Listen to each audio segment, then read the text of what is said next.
I'm Maria Menounos, and you're tuned in to AfterBuzz TV, the ESPN of TV talk. Now, let the buzz begin.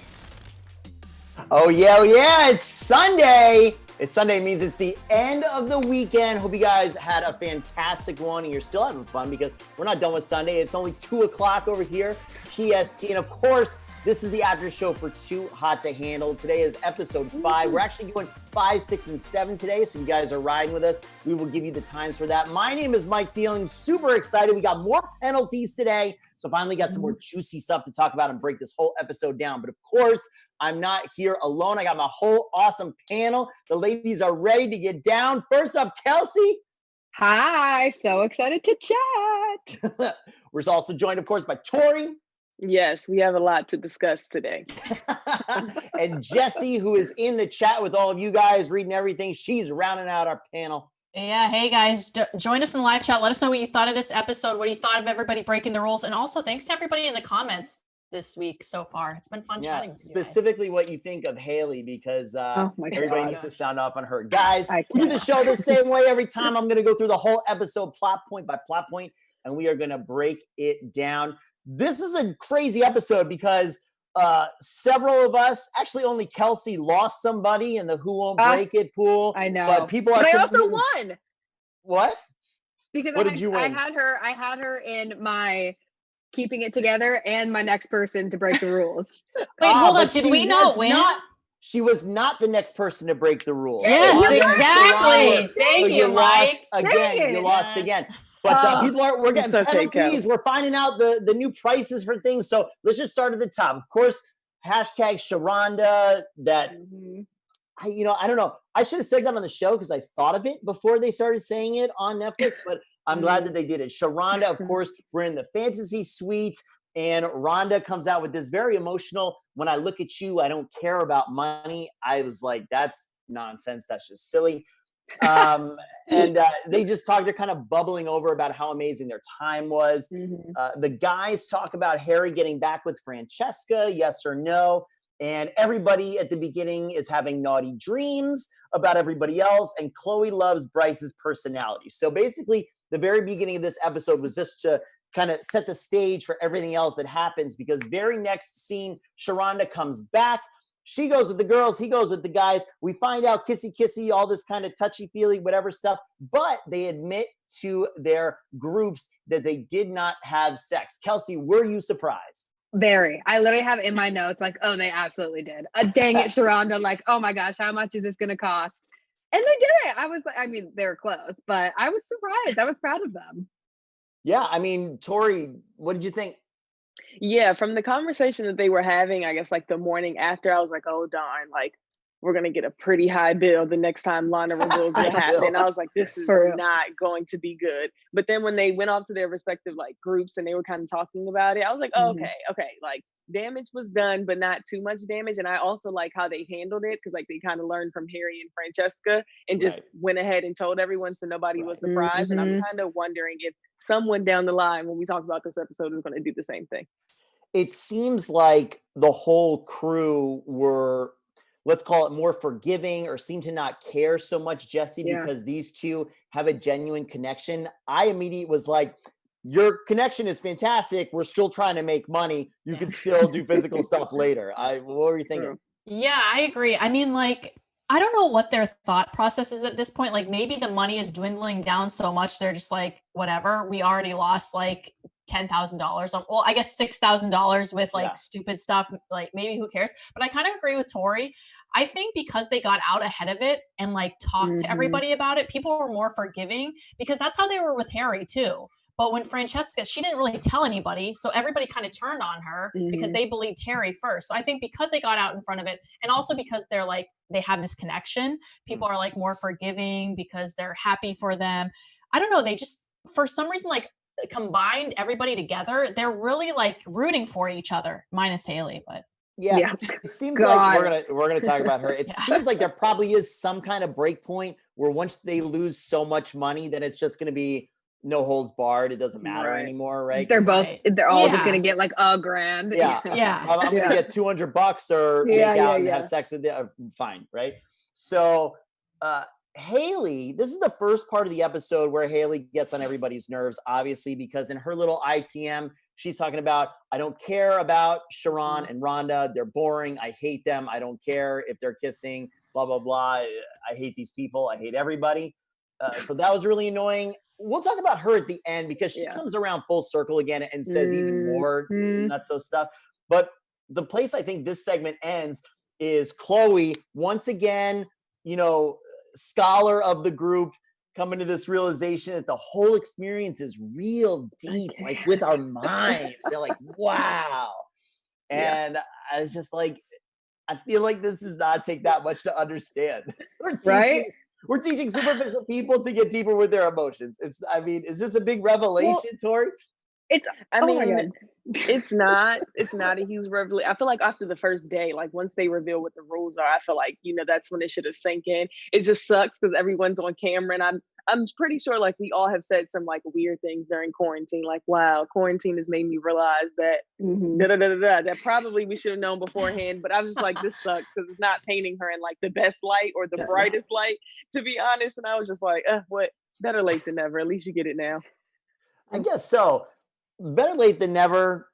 Get something, as long as they're getting something out of it, right? And we'll talk later, but that's what I liked about the guys. But Lana gets everybody together, and we know we're getting a penalty because we know there was kissing and stuff going on. Turns out, this was interesting. We're on Netflix, right? We're on Netflix. We have seen Francesca's butt completely naked. So I was thinking, how extreme was the stuff that they did that they bleeped it out? Or were they bleeping stuff out, Kelsey, to make it seem like it was worse than it actually was? That's what I thought, because honestly, my mind went the same way. I'm like, we've seen every girl's butt about 14,000 times. Right. None of their tops actually go all the way down. They're all smaller. Really lacking material on the island wherever they bought everything. These from. I mean, they're running out of fabric. Exactly. So it's like, what were they doing? But I think that they bleeped it out for effect, 100%. 100%. Right. We know there's kissing, or we know there's touching, and there's bleep, bleep, bleep. And at the end of the day, they lost $16,000 without having sex. So again, the show owes us, Jessie, to tell us how much sex would have cost if no one does it by the end, right? I totally agree. I know. I have no idea. I think they bleeped it just like Kelsey said, for effect. I love how Nicole said that was the most expensive suite I paid for, but I didn't stay in. It's just like, I can't believe it was $16,000. And then at the end, I thought she was going to be like, but because you guys have a good connection, it's all good. Right. I thought so too. I think we all thought, did anybody not think they were going to get money back when Lana started into that? But I see you made a real connection. I said, here we go. This is how this show's going to get out of it. But no, it was just congratulations. Yeah. Congrats to you. Congrats on having a real conversation. Yeah. And then she just like turns off. We got into it a little bit, but let's talk about Francesca. Francesca says she needs to follow her heart, and her heart is 100% in with Harry. We know she dumped Kels, if that's actually even a word, when they like hung out one time, but she dumped him, and she talks to Rhonda about the whole situation. And then Harry and Kels, they're complaining separately to the guys in the house. It seems, let's start right with Jessie and go right back around. It seems like Kels has not taken the breakup as an actual breakup, and that she's not interested anymore. And Harry is really on the whole kind of idea that Francesca needs to come to him. Yeah. I mean, I don't really know what to think, because I don't know how much clearer she could have made it to Kels, but I just think he's like this big like guy, and he like can't like swallow his pride and be like, yeah, man, I lost her or whatever. And also like he can't believe that he did it like lost her maybe to Harry, because like I mean, like even the narrator was like, come on, like Kels is obviously like hotter than this guy, and Harry is like kind of a joke, like he messes around all the time, like, you know. So I don't know, I don't know about Kels. And then with Harry thinking that she has to come to him, I'm just like, man, that girl is like too good for you anyways, even though she's, you know, annoying with her Instagram stuff. So I don't know. Toree, do you think Francesca's too good for Harry? I don't think that's safe to say. And honestly, in this whole scene, like it kind of it hurt my feelings a little bit hearing Kel say they're like, we're not in the same league, because even though he is a jokester, or like we've seen him kind of joke around, clearly Francesca, you know, has feelings towards him, and we can't see every little thing. So we don't really know like what conversations they've had to make each other feel that way about each other. So I don't think it's safe to say like they're out of each other's league. I don't know. We're going to see what happens. Obviously, they come back around at the very end of the episode, but we need to see future episodes to see how they actually come around. What we don't need future episodes for is the whole Bryce and Chloe saga, which finally kind of came to a head here. Obviously, they go on this little tiny one-on-one. Chloe is really getting pent up now, it seems, with a lot of frustration, and she lays it on him. Bryce, as we said before, is not going to hold out for anything. We knew this guy was just going to go for it when he had a green light, whether it was on the wrist or it was from somebody's mouth, and she gave it to him, and they kissed. So we lose another 3,000. No spoiler alert, but just to keep everybody up to date and in touch, after that, which is the final penalty of the episode, our crew is left with $75,000. So, Kelsey, what do you think of these two finally getting together? Well, I wasn't surprised by either part. I wasn't surprised that they made out, and I wasn't surprised about Chloe's revelation afterwards. It's like that she's not into him. Right. She seems like someone like, I actually really like Chloe, but I think that she isn't really grasping, even though she says she's grasping the idea. I don't think she really is. And she's still stuck on the like, I need to have sex with this person to actually determine if I like them. Right. So, I mean, I understand what she was saying about there wasn't a spark, but she said that with a couple people now. So it's like, what are you looking for? I don't think she knows. So what do you think? What is the kind of normal order? And we'll ask everybody, but let's stick with Kelsey. What's the kind of normal order? Because Chloe is saying, I meet somebody, I have sex with them to determine if I want to get to know them better. Right. The opposite, of course, is meeting somebody, trying to get to know them a little bit to see if you like them, and then taking it to the physical level. Is there merit to what she's saying? I mean, I don't know. What do you think? I mean, I think that we all kind of agree that you need to get to know someone first, right? Like we've all kind of said that. But I mean, I understand what she's saying. I get it, but I still think that comes down the line, and you can get to know the person and still like them. And then you create this genuine connection, end up hooking up, and it's like, there isn't that spark. That's fine. But I think that also the genuine connection plays into that. So I don't know. I'm just like, Chloe, come on, girl. Yeah, it would seem like a genuine connection, Toree, would help in the sexual part more than the other way around. Yeah, it was like Kelsey said, I kind of understood what she was saying. And I mean, nobody's telling her that she has to get married to the guy the next day. Like, I understand wanting to make sure that the person that you end up with, or whoever you're in a relationship with, you know, that you are attracted and connected with them in all shapes, way, and fashions. But it's just kind of like, Chloe, nobody told you that, you know, you guys have to spend the rest of your lives together without kissing first. Like, I get it. Like Kelsey said, I do understand it, but I think she can wait it out. Yeah, I mean, Jessie, you think this is a major problem for people, or is just like constant mate prospects like just coming everywhere at you? So you gotta just, nope, you have to have sex to see if I want to talk to you. I mean, I'm kind of confused by the whole thing, like why she wanted Bryce to begin with. Like, he didn't come off as like overly like attractive, and he came off like really bad to me, but maybe that's not how it was on the show. So I'm like, maybe you like look at the person's personality first before you're just like, oh, he's hot and whatever. At the same time, like, I get the thing about she wants to feel like a spark with somebody, but if we're talking like Married at First Sight, marriage therapist, the spark isn't always there, and it can grow over time. So I don't know. I mean, I'm not like a relationship expert, so it's hard to say. The spark can be there. What I always say negatively about, and I do the Married at First Sight show for AfterBuzz. What I always say negative is I don't feel like the experts, when they're matching them, give enough credence, or maybe any at all, I'm not sure, to physical attractiveness. because as the case, anybody watching knows right now, the whole saga with Mindy and Zach was that Zach was straight up not attracted to her. So if you're like from a baseline not attracted to the other person, it probably doesn't matter how, great you get along and talk. It's just not, you can be friends. That's kind of what friends are for, right? Not a lifelong partner. So it's interesting. Chloe's, I think, coming to some revelations for herself. Maybe she can find out that a kiss was enough. Maybe she can get to know somebody, have a kiss, and maybe that's enough. And maybe that'll make her feel better about herself. Or maybe she's learning something. I hope. But I feel bad because I think Bryce thinks he's all in with it and everything is fine, right? So we're seeing kind of a little bit, obviously this is a small sample size, but we're seeing a little bit of the difference thinking of men and women, right? Kelsey was like, everything is on, it's all good. And because he didn't do what she wanted, she's like, nah, forget it. Bryce probably thinks everything is all good, and Chloe's saying, yep, there was no spark.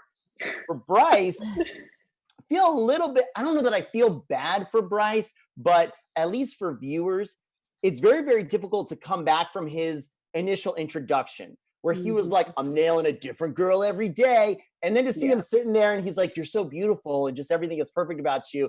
I'm going, these don't match up. This is not fair. One way or the other. I don't think in 4 days, Bryce, who is, I don't know, hovering somewhere upper 20s probably, has come to this realization over 3 days.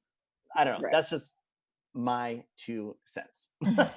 Okay. And we get, of course, that Chloe decides she's probably not into him. There's no sparks. Like we said, no fireworks. Again, we get Haley coming back and just saying how she doesn't want to make any effort with anybody.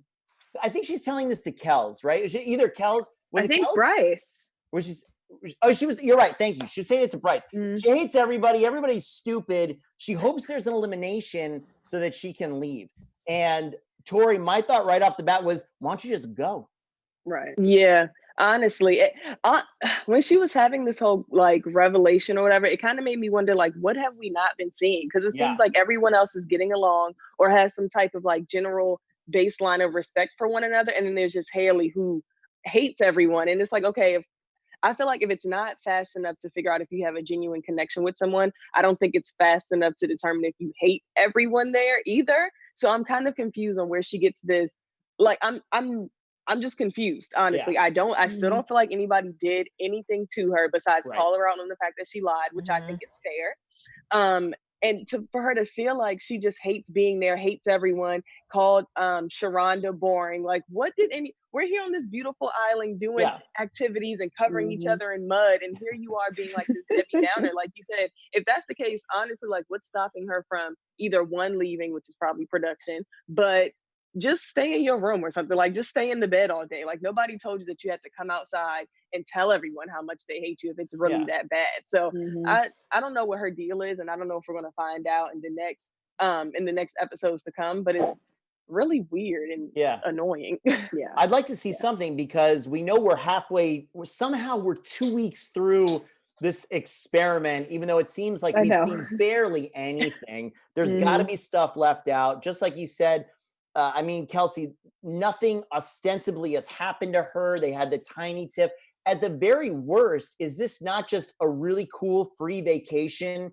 And maybe forget falling for somebody, which again, unlike Bachelor in Paradise or these kind of shows, the show has never said they have to pair up. They have to be in a relationship to get the money. Nothing. Is this not at the very base a free vacation? And maybe you learn something about yourself. Maybe there, in what she's experiencing, in hating everybody for no reason, maybe that's her problem in relationships.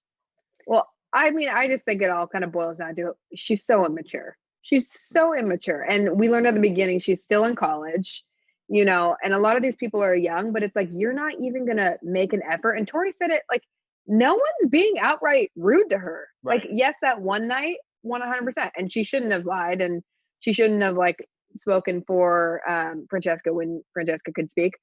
But now everyone's kind of getting along, being nice, and she's still like, everyone sucks. And it's like, girl. And I don't know how much that has to do with production being like, be the villain, like tell us those feelings, Right. But I mean, I don't think it has a lot to do with them, to be honest. I think she's just that type of person and that type of girl. And it's like, you have to grow up eventually, or else you're going to have absolutely zero friends. And that's just like, what? Yeah, get the free vacation if anything. Drink the champagne, sit on the beach, like, and make some friends. Like Mike said, you don't have to be romantically involved with anyone at the end of this. You could literally just sit here and develop a strong friendship with all the girls that are there and even all the guys that are there. Just kind of like walk away with friendships at the end of the day. Like, it just seems like she doesn't even want to try to do anything. She just wants to go home already. I mean, and we know that there are more people coming, even though we haven't seen them yet. We know, I believe from the previews that we saw, it looked like there was 3 grenades. So like another guy and another girl potentially coming. So it can't help your case whatsoever if you're against everybody in the island and this new person comes and everybody's nice, but no one likes you and you don't like it. That can't look good for a new person. And just look to Nicole and Matt and kind of David, who have like not really done anything. David a little bit, but it wasn't serious. They haven't done anything romantic. They're barely on the show and they're just chilling, having a good time, Jessie. For real. No, I totally agree. I don't understand what her problem is with everybody. I feel like it's really tough to be that miserable when everybody else around you is like having fun and like getting to know each other, because really there is like this sense of like friendship among all the guys and all the girls on the show. Like and then she's just off on her own. And like, I understand if you want to be like cool or whatever it is, but like, it's not cool anymore. Like, everybody on the show is getting along. Why are you so upset? I understand that Rhonda like gave it to you the first night because you were talking for Francesca, but like, get over it. I agree with Kelsey. Like, I think she's super immature. Like, get over it. You shouldn't have been talking for her anyway. You should have let her speak for herself. And like, exactly what all you guys are saying, like, make friends, lay out on the beach, have fun, drink, just like enjoy a vacation away from everything for 4 weeks. Yeah, there was a lot to this episode. We're already starting to get low on time here. So let me push us forward. We have Harry and Kels get together. Let's go around the horn real quick. Who, they discuss, is it some bro code, about Francesca here and there. And I think like Toree said earlier, Kels comes with this, we're not on the same level, mate, or, his UK slang, different leagues. He's like, you had the first lick, I had the second, and I'm smashing it, which we know he's not. Like, he's already lost, even though he doesn't know it. Let's just go around. Kelsey, who is right in this situation? Where do you end up with the two of these guys? I'm just annoyed by them both, to be honest. I mean, I think Kels, like Toree said it before, Kels is being rude, and it's honestly kind of hurtful. And it's like, you have no place to say that you are better than Harry or like out of his league. And, at first I was like, I'm glad they're going to talk about it and they're going to talk it out. And then they started talking and I was like, okay, just stop talking. Like, this is so stupid. Like, come on. So I don't think either of them won until after our little workshop. Right. Yeah. I mean, Toree, were you surprised that this didn't come out more like it did with David, where it's, some kind of a pot, like, I thought you were done. I thought that was over. So I thought I had a chance, but I'm sorry if you.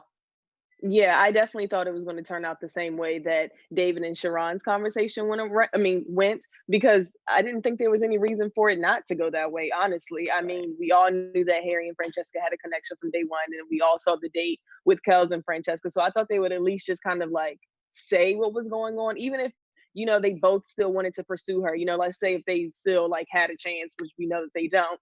I just thought they would just have some type of respect for one another. Like I said, with the whole Haley thing, I don't see what has happened so far to make anyone feel like they cannot give anyone a basic level of respect. And so the conversation just kind of went left. And I was like, where is all this animosity coming from with the whole, like, you're not in my league and da-da-da. Like, I just didn't understand where that was coming from, when it really could have just been like, nobody even really had to say sorry if they didn't mean it. But I think they could at least come to some sort of like common ground or understanding that their intentions weren't to hurt the other person's feelings, but just try to explore a connection with someone else. I don't think there's any harm in saying that. Yeah, because remember, Jessie, the show put Kels and Francesca on the official date. It wasn't even them necessarily hardcore pursuing it. So. Right. I mean, I totally thought, well, I was actually hoping it would go like David and Sharron's conversation went, but I know these guys both have huge egos. That's one of the reasons that I can't stand Harry to this point. Like, his ego is so big, but so is Kels. But I'm team Kels right now because I'm also on the money team and he's the accountant. So I'm like, go Kels. But I was really hoping that it would end up the way the other two guys ended up, because I love their friendship and like I want to see everybody get along and grow from this. But to continue to go at each other with egos is like, it's just frustrating. But I mean, at the same time, what could I expect? Because that is how these guys have been so far. It seems like it. Well, maybe the show knew that was how these guys were being so far, because we got a dudes only workshop, of course, with Deva, our heart warrior guru. I've never heard of anything like this before, but it looked fun. We got we're awakening the male heart. So we put mud all over each other. We screamed at the ocean. We got blank canvases to paint whatever is holding us back. And then we got sticks, which this part looked really unsafe. I thought someone was going to get stabbed with a stick, because they all ran at their, picture of things holding the back and like destroyed it. And then we all got a lot of bro hugs. I'm making fun of it, but at the end of the day, for a lot of people, or let's just talk about these guys that have these big egos, like Jessie was saying, I think something like this could be therapeutic, and it seemed to open up some stuff. It seemed to touch some people, especially folks like Sharron and David, who seem to be some of the more open guys to doing this. Matt kind of goes without saying. He showed up dressed like Deva did already. So, I mean, he's probably done this warrior stuff before. Toree, what'd you think of how the whole workshop played out for him? I think it was a really nice workshop, and it was the proper time, because like we had just got off that conversation with Kelsey and Harry. So I was glad that they actually got paired up, because that immediately from the viewer's perspective, kind of like hashed out that underlying animosity from that conversation. But I think it was also just really good for all of them. I think Deva said in the beginning, like, they don't really have that wall, that like instinct wall, because all the women were gone. So it was just nice for them to see them be vulnerable. And I also appreciated how everyone, after like they got past the initial like instruction and stuff, were really willing to participate in the activity. I guess it'd be called an activity. So it was nice to see everybody commit and try to open up and be vulnerable with each other, because I was kind of nervous that it would be like one or two people that would kind of like, I'm not going to do this. Like, I'm not opening up. I don't even like you guys. Honestly, if it was like a women's workshop, that probably would have been the Haley of the group. But it was just really nice to see that, because I think this experience, which goes back to the whole Haley thing, is just kind of like, it's not only about the romantic connection, like it's about opening up and becoming a better you. And so I like these workshops that aren't necessarily geared towards partners or like, building a connection between them, but also just kind of like building an interconnection with yourself.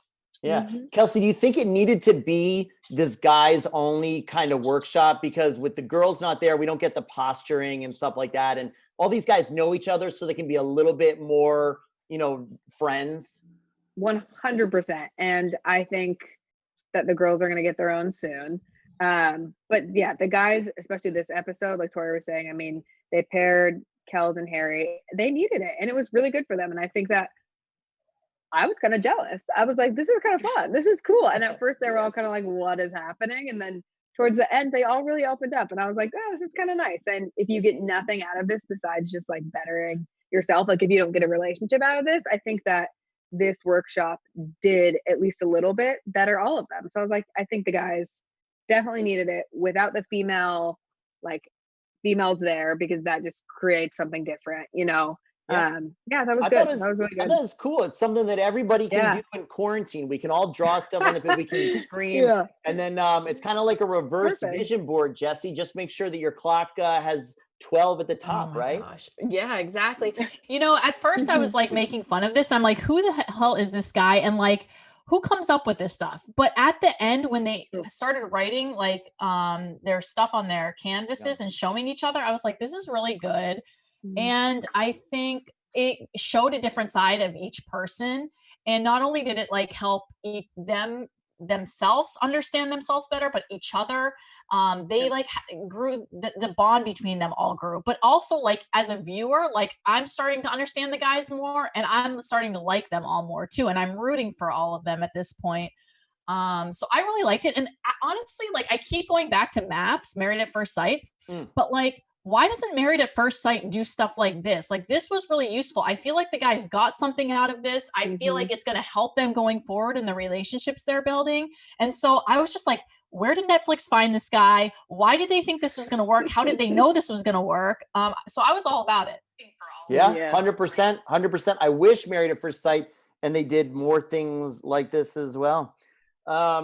But we come out of it. They play in the ocean. They got all the mud off, which is really fun, by the way. Nice, like mud, they like exfoliate all. That's great. It's fantastic. Yeah. So they get all that done. All the girls get googly over them and all that other kind of stuff.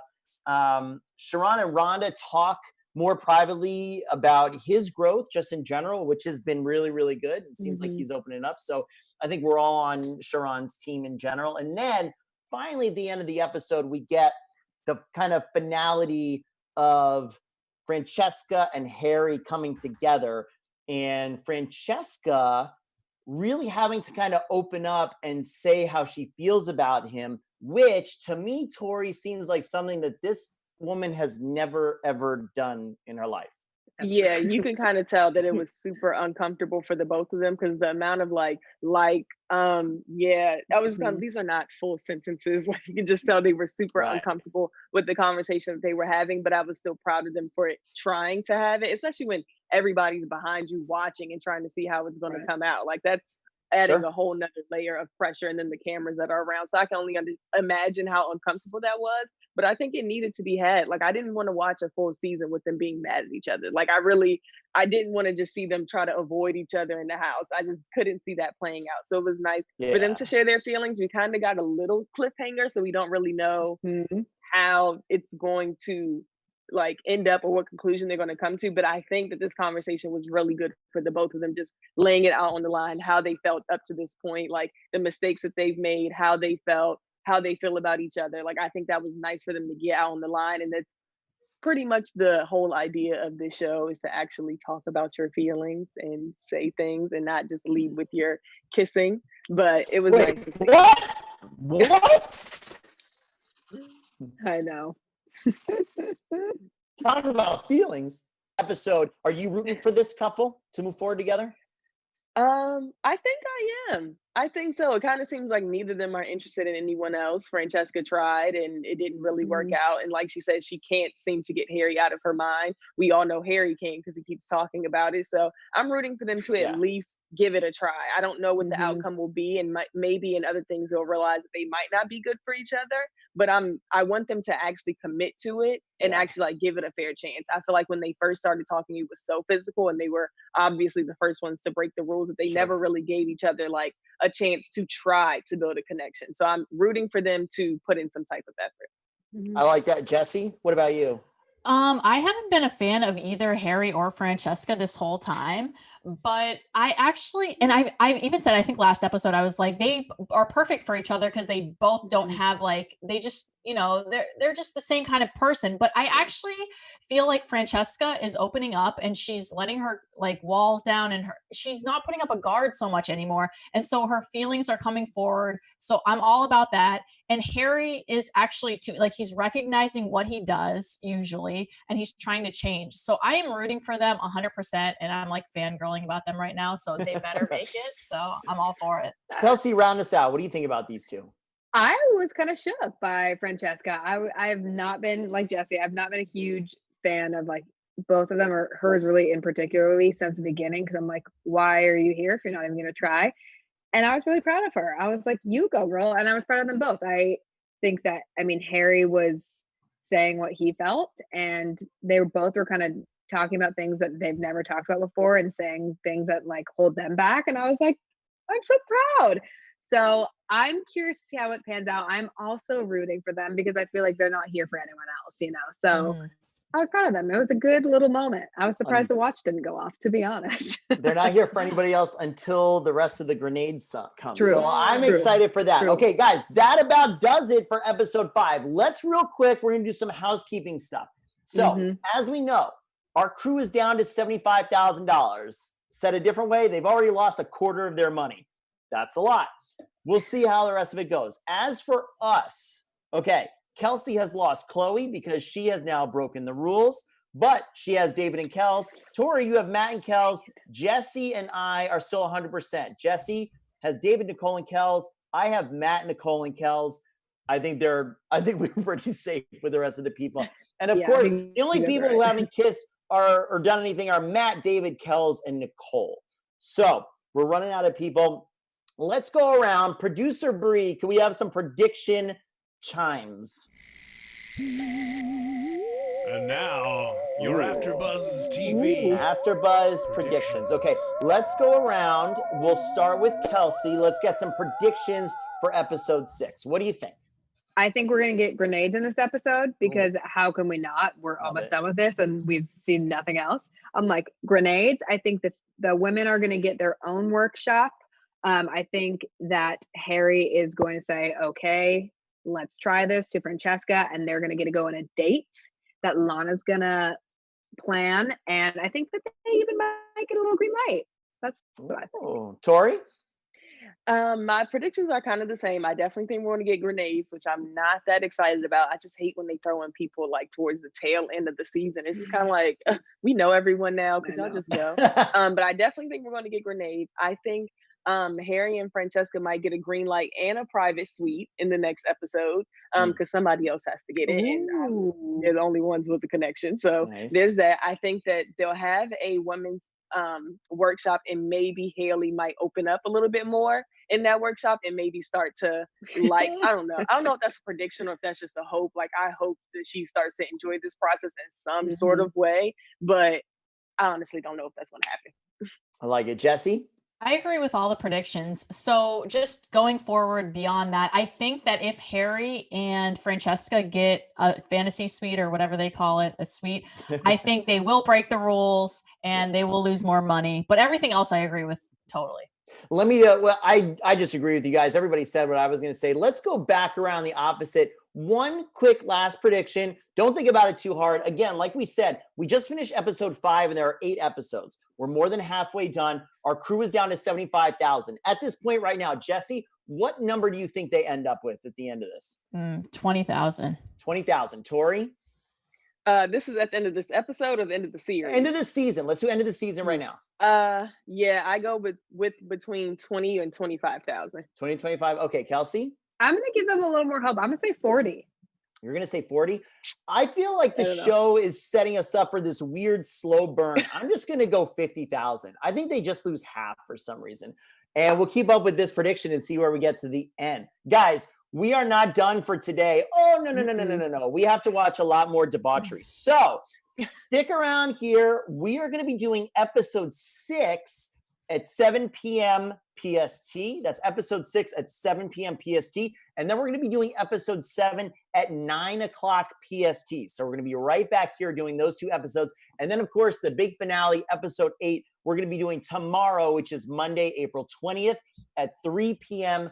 PST. So lots more content. But hey, guys, doing this entire quarantine, AfterBuzz has got content for you. We got you guys covered across all the different shows that you're watching right now. Jessie just did the entire season of Tiger King, so go and check that out. Go ahead and subscribe to all the AfterBuzz channels. Give us big thumbs up, and if you're listening to us, 5-star reviews. We appreciate you guys hanging out with us in the chat, giving us comments. We love interacting with you guys, our extended panel. Until 7 o'clock tonight, PST. Kelsey, where can they find you? Kelsey Meyer 2 on everything, all social media. Oh, Kelsey Meyer 1 is the worst. Toree. I know. You guys can find me on Instagram at Toxic Model or on Twitter at Toree with 2 E's. And then I also have a couple of shows with AfterBuzz. You can check me out and, see what I have to say. What shows are you doing? Motherland Fort Salem is Thursdays at 8 p.m. I also did Sunderland Till I Die with Kelsey. And I also did A Letter for the King, which is another Netflix show. Ooh, fantastic. So if you're binging, go and watch the ladies talk about it. Jessie? You guys can find me all over social media at Athletic. Thanks everybody for joining us in the live chat. I think something was wrong, so I'm sorry I didn't get back to you guys. I know we had Amy Wee back in the chat today too, so thank you so much. And hopefully at 7 p.m. we'll be back with a live chat. Yeah, we appreciate you guys. We love reading it. My name is Mike Thieling. You can find me everywhere at Mike Thieling. We will see you later today. Take care. Woo. Our founder, Keven Undergaro, and me, Maria Menounos, would like to thank you for tuning in to AfterBuzz TV. Remember, we're not just the first, we're the biggest in the world, and we're the only destination for all your favorite TV shows. Whatever you crave, we've got it. So go to AfterBuzzTV.com and check out our lineup. Buzz you later. The views expressed herein are those of the hosts only and do not necessarily reflect the views of AfterBuzz TV or its owners or principals.